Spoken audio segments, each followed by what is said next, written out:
Goof Troop for the Super Nintendo is one of the most underrated titles on the system, particularly for a cooperative title. Capcom nails it on this Super Nintendo again, as this is a really tight, short experience, but it's a ton of fun. The story of the game? Oh yeah, that's right, the game had a story. On a great day for fishing in Spoonerville... Spoonerville? Wow, okay. Goofy and his son Max go onto the sea. While fishing, they see a huge pirate ship heading towards Spoonerville, with Pete and PJ kidnapped. Who's PJ? Whatever. Goofy tries to catch up with the ship, but doesn't succeed until the ship lands on a pirate's island. Yeah, who cares about the story? Let's get into the gameplay. Essentially, this game has you playing as Goofy and his son Max. It's a puzzle adventure game where you run around, navigate through this world like a Zelda game, like with the overhead view, and then you fight a boss at the end.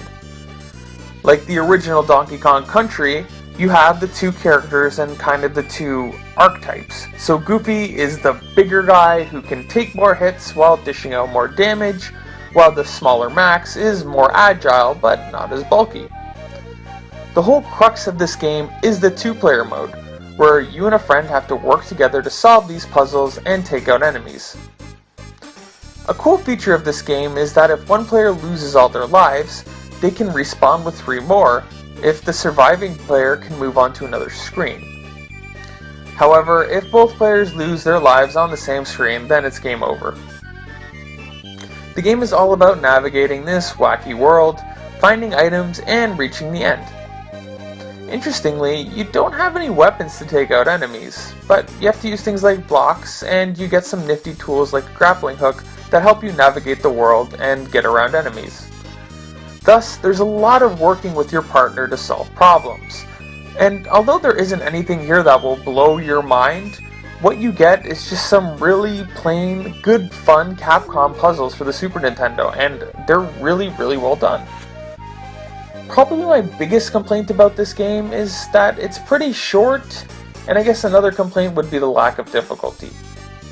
After growing up with The Lion King and The Jungle Book for the Super Nintendo, I wasn't prepared for this one to be such a pushover, but it was really just straightforward and offered little challenge. Still, that's not a bad thing if you just want a quick title to mow through with your friend on a rainy afternoon. It's perfect for that. The graphics and music are both fantastic. It's typical Capcom quality, meaning lots of color, fun sound effects, and that strange kind of font they always seem to use at the beginning. This game is basically an antidepressant, and it's one of those games that you have to go to if you need to have a better mood or you feel like you want to be happier. It's kind of like Super Mario Sunshine in that way. It's just one of those games that'll automatically put you in a better mood just from looking at it. To conclude, Goof Troop for the Super Nintendo is a great little gem.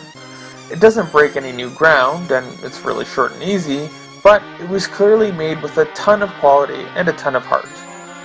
You really should play it with a friend though to get the full effect, but I think it's certainly worth your time. Thanks for watching.